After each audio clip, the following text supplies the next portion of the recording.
नमस्कार साथियों।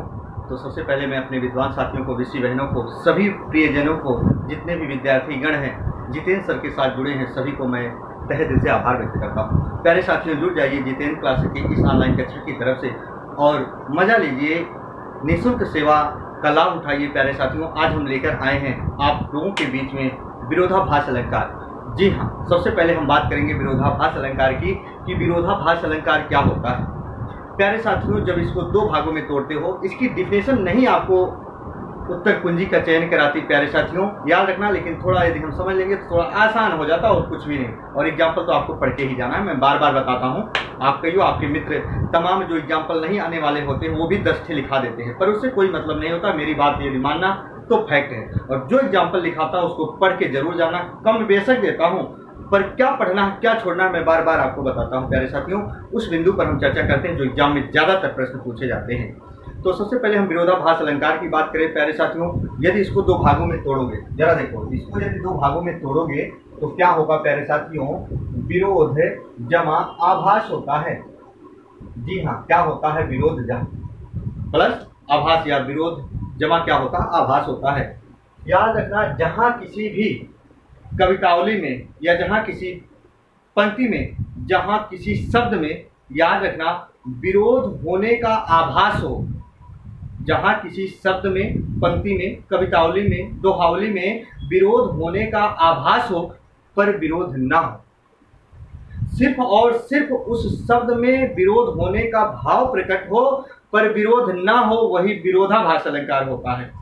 मैं 60 फॉर्म में बता रहा हूं प्यारे साथियों, कैसे इसको समझना है। विरोधाभास अलंकार, विरोधाभास अलंकार में जो हम कहते हैं, जो आपके एग्जाम में उदाहरण आते हैं, उसमें कुछ ऐसे शब्द होते हैं जो विपरार्थक का भाव प्रकट कराते हैं, विलोम जैसे का भाव प्रकट कराते हैं, वही आपको पकड़ना है। तो याद रखिएगा, विरोधाभास में विरोध का भास प्रकट कराता है, याद करना, विरोध का आभास प्रकट कराता है, पर वास्तव में विरोध होता नहीं। तो जरा देखो, मैंने कहा, या अनुरागी चित्र की गति समझे न कोई, ज्यों ज्यों बूढ़े श्याम रंग त्यों त्यों उज्ज्वल हो। प्यारे साथियों, बिहारी की कविता है, बहुत प्यारा सा कविता है, बिहारी जी ने लिखा था।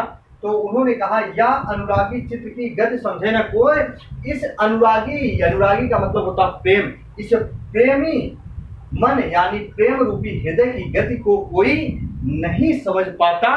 फिर कहते हैं, ज्यों ज्यों बूढ़े श्याम रंग, ज्यों ज्यों, श्याम का मतलब यहाँ काले रंग से निकाला जाता है, ज्यों ज्यों काले रंग को डुबोया जाता है, ज्यों ज्यों, जरा देखो, यहाँ ज्यों ज्यों नहीं करना, यहाँ त्यों त्यों कर लेना मित्रों। क्या, त्यों त्यों कर लेना। जरा देखो, त्यों त्यों उज्ज्वल हो, जैसे जैसे, यानी ज्यों ज्यों काले रंग को डुबोया जाता है, त्यों त्यों उज्ज्वल हो, वैसे वैसे क्या होता हो, सफेद होता जाता है।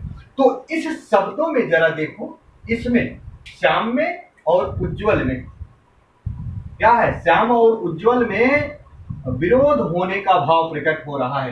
काले और सफेद में विपरार्थक वाले शब्द जही कहीं आ जाते हैं, तो वही विरोधाभास अलंकार होते हैं। साथियों, डिफिनेशन आपको क्या बताएगी, जो आपका भाई बताएगा। जरा देखो, यहाँ कहते हैं, सरस्वती भंडार की या है अनोखी बात, ज्यों खर्चे ज्यों ज्यों, क्या, मैंने कहा सरस्वती भंडार की यह है अनोखी बात, ज्यों खर्चे त्यों त्यों बढ़े, बिन खर्चे घट जाए।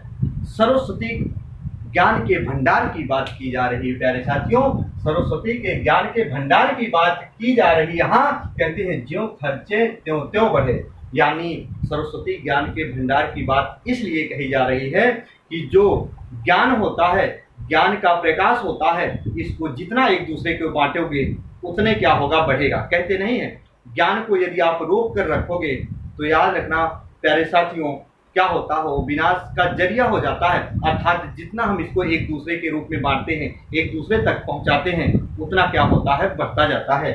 फिर कहते हैं, बढ़े बढ़े बिन खर्चे घट जाए, और यदि खर्चा नहीं करते हो, एक दूसरे तक नहीं पहुंचाते हो, तो क्या हो जाता है मित्रों, वो ज्ञान किसी काम का नहीं होता है, अर्थात ज्ञान वहीं घटने लगता है, वहीं सीमित हो जाता है प्यारे साथियों।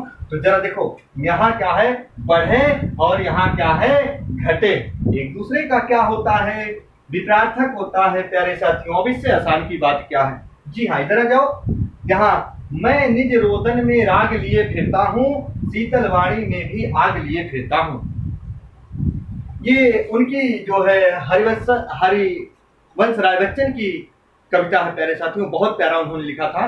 हरिवंश राय बच्चन ने कहा, मैं निज रोदन में राग लिए फिरता हूँ, यानी जब मैं रोता हूँ तो उसमें राग लिए फिरता हूँ, उसमें भी मुझे लगाव है। कहते हैं मैं निज रोदन में राग लिए फिरता हूँ, यानी जब मैं रोता हूँ उसमें भी मेरा लगाव है, यानी राग लिए फिरता हूँ। शीतल वाणी में भी आग लिए फिरता हूँ, यानी शीतल वाणी यानी ठंडी वाणी लेकर फिरता हूँ। और क्या कहते हैं, एक तरफ आग लिए भी फिरता हूँ, यानी शीतल वाणी में भी आग लिए फिरता हूँ। शीतल मानो कोई चीज ठंडा हो, और आग यानी गर्म से प्रभावित हो रहा हो। आग क्या होता है, आग की तीली जलाते हो गर्म होता है, शीतल पानी होता है और ठंडा होता है, एक दूसरे के विपरीत होते हैं प्यारे साथियों। विलोम वाले जहां भाव प्रकट होते हैं वही विरोधाभास अलंकार होता है। और 3 एग्जाम्पल के आप स्क्रीनशॉट लीजिए, और एग्जाम में इससे ज्यादा प्रश्न नहीं आने हैं। जी हाँ,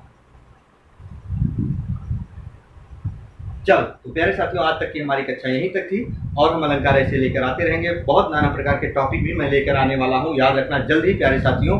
बहुत हमारे मित्र या विद्वान साथी या विषय बहनें इंतजार कर रहे होंगे, जो कई बार कमेंट बॉक्स में इन्होंने रखा कि सर साहित्य के कवि और रचना भी लेकर आइए, और मैं जल्द लेकर आऊँगा। मैं ये भी बता दे रहा हूँ, उपन्यास, नाटक, कहानी, लेखक सबके अलग अलग आप पाओगे नोट्स। परेशान होने की जरूरत नहीं प्यारे साथियों। तो आज तक की कक्षा हमारी यही थी, तब तक लिए जय हिंद, जय भारत।